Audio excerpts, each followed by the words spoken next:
Hello and welcome to Sujata's Cognitive Classroom. Today we'll be talking about the cognitive stack, specifically the first and second functions in our cognitive stack. But first, a quick revision. Remember that the psyche, our personality, who we understand ourselves to be, who others understand us to be, our behavior in general, the way we think, the way we respond, the conclusions we come to, the way we take in information, the way we express information. All of these together are part of our psyche. It's what makes us, us.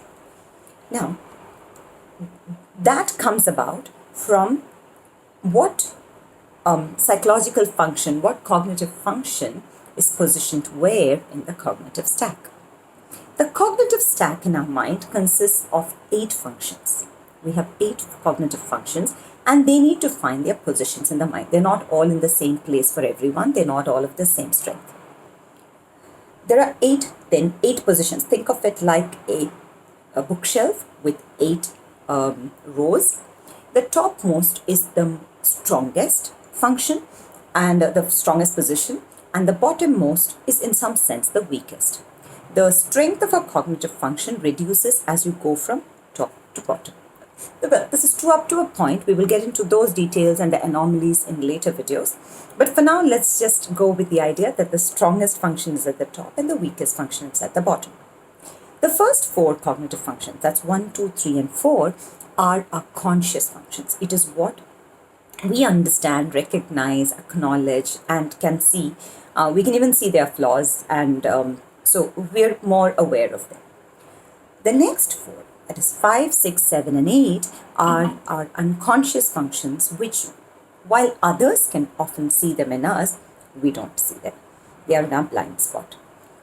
Through awareness and through difficult circumstances, we are made aware of our unconscious function, and in some ways, our best self and our journey of self-improvement is about integrating these bottom 4 functions, which is the unconscious functions, or what we call the shadow functions, into our conscious psyche.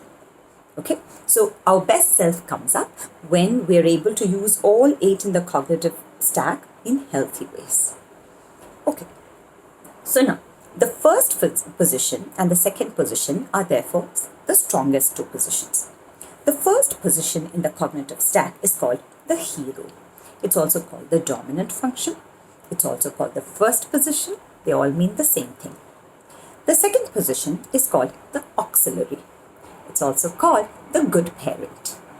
Now the names like hero, good parent, eternal child, demon, etc. are names given to how that position manifests itself in us. These are called archetypes, and it's kind of a shorthand notation for us to understand how it behaves. Okay, I'll get to that in a bit. Now, the first position, or the hero position, is where our strongest cognitive function sits. When I say strongest, it's also our most natural cognitive function. It is what we were able to manifest and express and understand and use even as small children. We didn't need to be taught to use that function. We didn't need to be trained to use that function. It came very naturally.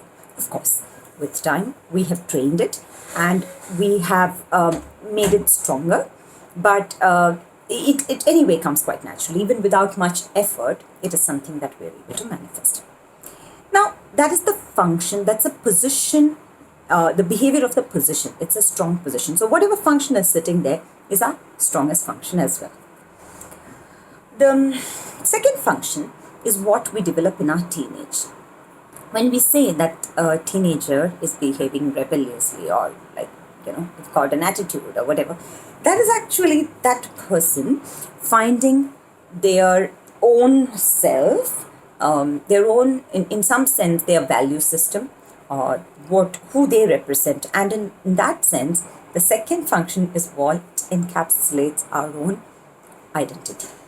Yes, the first function is what came naturally to us, but the second function is what we are able to associate with in a conscious way and fashion it in a conscious way and use in a very productive way. The way we use the first function and second function is actually quite different. The first function is something we use to make ourselves competent. It is our most competent function. We use it to be clever at something. We use it to do good work. We use it to show our own brilliance. Okay. The second function is where we reach out to others. It's our most helpful function. It's where we reach out and support. It's our most support-giving function, where we are able to help someone else. The first function you would think would be a helpful function as well. It is, except it is helpful to ourselves. And in being good to ourselves and being good at what we do, we help others. So that's kind of the helping part is a bit secondary, okay, for the first function. But the second function, it reaches out and it is our most supportive function. It's our community building function. So I'll give you some examples. Let's make this a little concrete. The first function, it's like I said, it's called the hero. Although it's like one other thing, although it is a very strong function, it's also a bit too strong. We come on too strong to others, and that's also why it's not very supportive, because others get overwhelmed by it. It is they see us as a bit much in using that function. Whereas the second function is a little more muted, and so it's easier for others to absorb that energy. So like I said, let's go to some examples. If I take an ENTJ, okay, an ENTJ is your classic CEO. They are the doers, the movers, the shakers of the world. They run big corporations. They intrinsically understand strategy.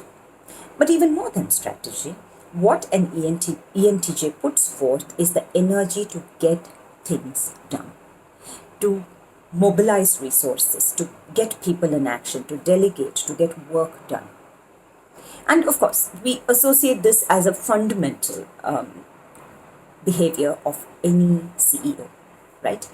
That's because their first function is the TE, extroverted thinking, where the primary goal of that function, extroverted thinking, is to organize the world around us.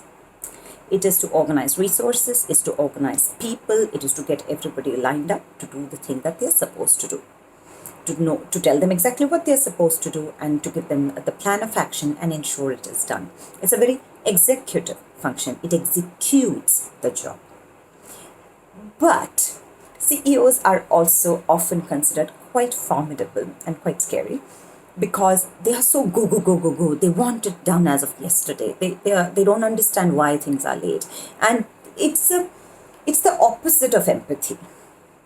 So although CEOs are capable of showing empathy, I'm not saying they're not capable of showing empathy. They are.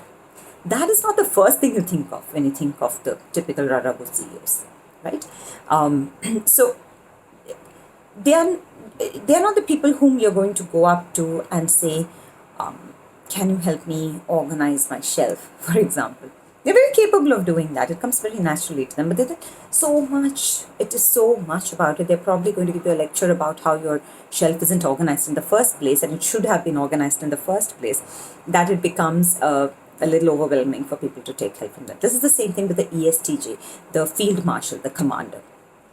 They expect things to always happen the right way, at the right time, every single time. Their second function, on the other hand, is the strategic thinking function. It is the goal-setting function. It is the function, the visionary function. They're able to see the end goal. They're able to see the vision. But it is secondary. The vision follows the action. So it's more like for them, look, let's get done whatever we need to get done today. And in this larger scheme of things, the vision will fall into place. The vision guides the action. The vision guides the action. Therefore, the vision is the parent function that guides the hero. Okay, it is like the wise minister who is guiding the king. All right. Similarly, I'll give you another example from a very different cognitive realm. I will pick up the ISFP. Okay, very different from the ENTJ. In fact, the exact opposite. The ISFP is traditionally known as the artist, the freelancer, the bohemian, and so on. The ISFP leads with FI, right? So they are very empathetic. They're very, very empathetic. They are also very individualistic about their point of view, and they always want to march to a different drummer, which is what makes them great artists, because artists have to have a different point of view from day one. And they always do have a different point of view. They don't feel the need to follow the crowd. They're okay to call out what is unusual and weird and maybe exaggerated and express it through art or through cartoon or through writing. INFPs would express it through writing, ISFPs would express it through art. As they grow older, they become a little bit more, ISFPs become a little bit more physical. Their SE function, their extroverted sensing function, it's a sensing function, wants information from outside. So, unlike people who are SE dominant, who are the bungee jumpers, who are the Formula One racers of the world, who take risks for their own sake, and sometimes foolhardily. The risk is not a controlled risk-taking function. It's an exaggerated risk-taking function. For the bungee jumper, the risk-taking function is right up at the top, the physical risk-taking function. They're okay to climb on ice without crampons and things like that. The ISFP won't do that. They also like risk. They also are physical. They will probably go on treks. They will probably love to swim. But their physical input function, their sensory input function, the extroverted sensing, guides their individual streak. Okay, what that means is that they will use the information around them to take decisions about what their point of view should be. That's what makes them artists. They observe nature, they observe people, they observe language, they observe behavior, they observe places, colors, textures, food, culture. And then they express it through individuality, through their art form. Exactly. I mean, this is the risk takers are the other way around. So, the summary of this is that in our cognitive function stack, there are 8 functions, top to bottom. Their power, sort of their ability to do good reduces. And the first function is the strongest function, which we associate with most intrinsically and are most naturally competent in. The second function is what guides the first function and helps moderate its actions. So I will conclude this video with that. In my next video, I'll be talking about all the personality types and how their hero and parent functions work together to make them who they are, and how it can be best used, and what you should be careful about with your hero function, because it can be a little damaging to others. So thank you for listening, and do write back with your comments, feedback, or good, bad, ugly, whatever it is. I'm sure we can learn from each other. Until next time, goodbye, and thank you for listening.